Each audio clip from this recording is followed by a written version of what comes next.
మాజీ మంత్రి Congress party senior నేత జానారెడ్డికి రాష్ట్ర ప్రభుత్వంలో కీలక పదవి ఇచ్చేందుకు ముఖ్యమంత్రి రేవంత్ రెడ్డి నిర్ణయం తీసుకున్నట్లయితే సమాచారం. ఆయన్ను ప్రభుత్వ ముఖ్య సలహాదారుగా నియమిస్తున్నట్లు సోషల్ మీడియాలో అయితే జోరుగా ప్రచారం జరుగుతుంది.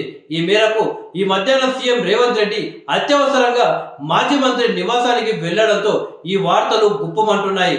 కేబినెట్ భేటీకి ముందు సీఎం రేవంత్ రెడ్డి జానారెడ్డితో భేటీ అయ్యారు. ఈ సందర్భంగా ముఖ్యమంత్రి రేవంత్ రెడ్డిని శాలువా బుకేతో మాజీ మంత్రి జానారెడ్డి అయితే సత్కరించారు. అయితే ప్రభుత్వం అడిగితే సలహాలు ఇస్తానని నిన్న జానారెడ్డి అన్నారు. దీంతో రేవంత్ రెడ్డికి ప్రభుత్వ ముఖ్య సలహాదారు పోస్టు ముఖ్యమంత్రి ఆఫర్ చేసినట్లయితే సమాచారం.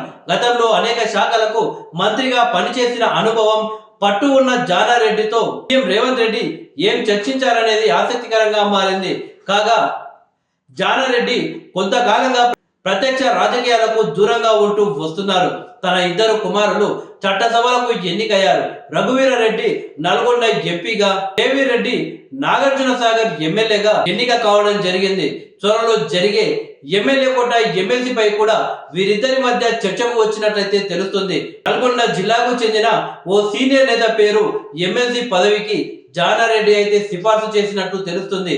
జానారెడ్డిపై ఎమ్మెల్సీ తీన్మార్ మల్లన్న ఆరోపణలు చేస్తున్న క్రమంలోనే సీఎం రేవంత్ రెడ్డి నేరుగా జానారెడ్డితో అత్యవసరంగా ఆయన నివాసానికి వెళ్లడం రాష్ట్ర రాజకీయ వర్గాల్లో ఉత్కంఠంగా మారింది. మొత్తానికి తీన్మార్ మల్లన్న ఏ రకమైన కామెంట్లు చేస్తున్నప్పటికీ, ఏ రకమైన సవాలు విసురుతున్నప్పటికీ సీఎం రేవంత్ రెడ్డి మాత్రం పెద్దగా పట్టించుకోకుండా ఏకంగా జానారెడ్డి ఇంటికి వెళ్లడం ఇప్పుడు సంచలనంగా అయితే మారిపోయింది.